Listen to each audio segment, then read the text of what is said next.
November through March is the most critical stretch of the entire investment banking recruiting cycle for summer internships. This is when banks are making their first round cuts, when coffee chats are converting into referrals, and when your resume either gets you through the door or gets thrown out. So today, I'm gonna give you 10 tips you need right now if you're a sophomore to land your summer 2027 internship, or if you're a junior scrambling for 2026, these will work for you as well. I'll be going over what to fix on your resume, how to network even if you're starting late, and what you should be doing every single week between now and January to maximize your shot. If you're watching this feeling behind right now, worried that your resume isn't strong enough, or you're just not sure if you're actually prepared for what's coming, I've been there before. Recruiting season is already in full swing, and the pressure right now can feel overwhelming. The reason I can help you if you're new here is that I'm a former JP Morgan investment banker and two-time JP Morgan UC Berkeley recruiting captain. So I've been on both sides of the recruiting process as a student going through it and as someone making the actual hiring decisions for incoming analyst classes. The students who land offers aren't the ones who started perfectly, they're the ones who know exactly what to fix, when to fix it, and how to move fast during this winter recruiting window. And that's exactly what these 10 tips are going to help you do. My first tip for you is critical, and it's understanding exactly where you are in the recruiting timeline right now. Banks are recruiting earlier and earlier every year, and if you're a sophomore, junior summer 2027 internship recruiting starts in the fall, with applications having already opened up as early as October to January, which means networking right now in the fall is super important. Interviews are going to be held starting mid-January, and all offers will pretty much be given out from all the top banks by March or April. If you're a junior right now, you're in last minute mode. There are still spots at smaller banks and off-cycle opportunities at larger banks, but you still need to move fast to secure any banking internship ASAP so you can get something that could potentially lead to a full-time role or be super well prepared for full-time recruiting senior year. The mistake most students make is thinking that they have more time than they actually do. Banks are moving faster than ever, and so if you're a sophomore waiting until January to start networking or preparing for interviews, your chances to breaking into banking will pretty much be zero. Tip number 2 is to fix your resume right now, not later. When I was recruiting captain at JP Morgan, we'd get thousands of applications, and your resume gets looked at for maybe 20 seconds max, and if it doesn't immediately show banking ready experience, it gets thrown out. Here's what banks actually look for: finance or business related internships, even if they're at tiny boutique banks or in wealth management, a strong GPA, but at least a 3.5, ideally in a major in economics or finance, leadership in finance or business related student organizations, case competitions, especially if you've placed in semis or finals, and any diversity or leadership programs like Insight Days or JP Morgan's Winning Women. If you have any banking or PE experience, definitely create a selected transaction experience section, which is how bankers structure their own resumes. And you can also use this for any internship you have too, not just in banking. Break down what you did on a project basis, how you contributed, and the impact you made, like in this example you see here. Resumes are super important for networking and can be the reason bankers either respond to your cold email or ignore you completely.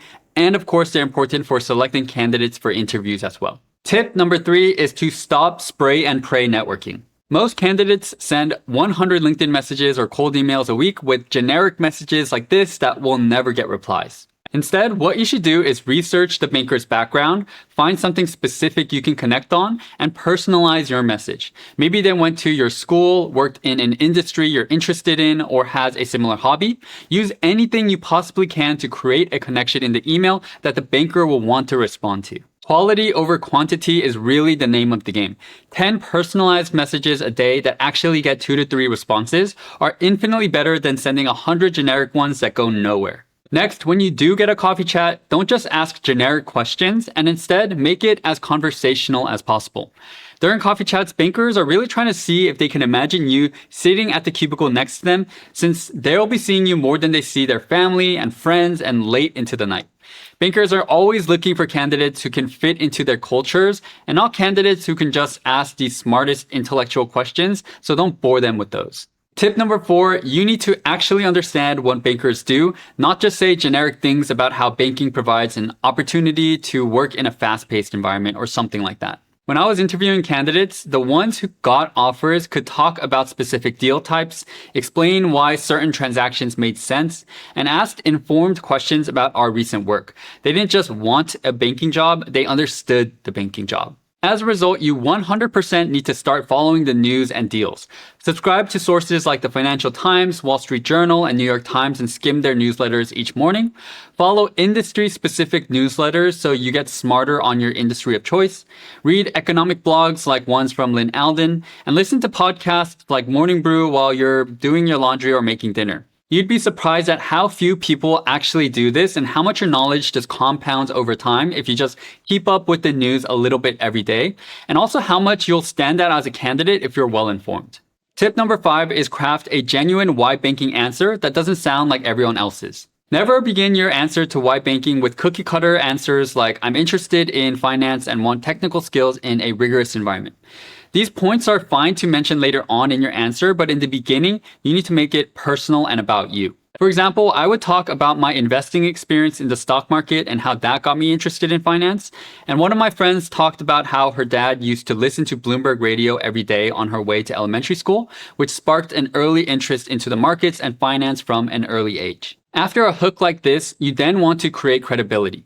You want to show that you've done internships, competed in case competitions, and spoke with bankers, and have really done your diligence and know what banking is about. And as you've done your research, the specific reasons you want to be a banker, which at this point can be more generic, like building a strong technical skill set. Lastly, a great answer will also take this question one step further and add why you're a great fit for banking and 1 or 2 parts of your background or your strengths that will make you a great banker, which really rounds out your answer and reinforces in the banker's mind that you're a no-brainer hire. Tip number 6 is to start preparing for technical questions ASAP because it takes a while to soak in all the information and practice with mock interviews. From accounting to evaluation to LBOs and accretion dilution, every bank will test you on these concepts. And if you're applying to the elite boutiques, they expect your technicals to be even more advanced since the cohorts are leaner and every analyst really needs to be able to hold their weight. But here's what most students get wrong. They try to memorize answers from PDF guides, and bankers can immediately tell when you're just reciting a script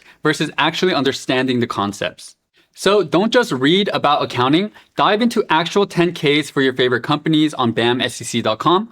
Build simple financial models for comps, DCFs, LBOs, and merger models so you understand how assumptions drive these analyses.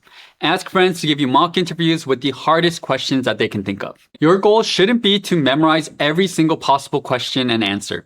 Instead, it's to understand the concepts well enough that you can explain them in your own words under pressure in new environments and in new ways that they're asked. 7th on the list is to research bank deals for each bank you're recruiting for. One easy question that kills most candidates is walk me through a recent deal our bank worked on, because it's a question 100% of the best candidates can answer, and if you don't have this prepared, you're not going to move on to the next round. My first tip for answering this question is to read through the press release, because for every large transaction, there will be a press release that provides key numbers about the deal, like the acquisition price, premium paid, above the trading price, and etc.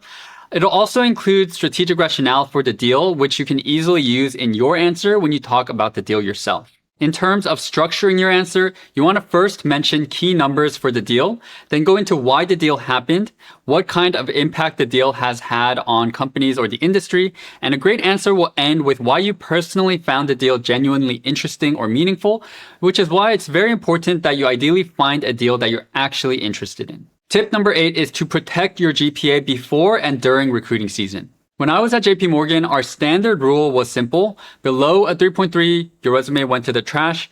3.3 to 3.7, you needed strong experiences or networking to get an interview. And above a 3.7, you cleared the GPA hurdle. Since junior summer internship recruiting happens so early now, your freshman year GPA matters way more than it used to. And so if you mess up freshman year, you're fighting an uphill battle the entire recruiting process. So make sure to get some good grades. If you're a sophomore, recruiting for banking is like taking on 2 additional classes with all the networking and the technical prep that you need to be doing. And so as a result, I highly recommend taking the lightest course load possible during the fall and winter of your sophomore year to maintain as high a GPA as possible.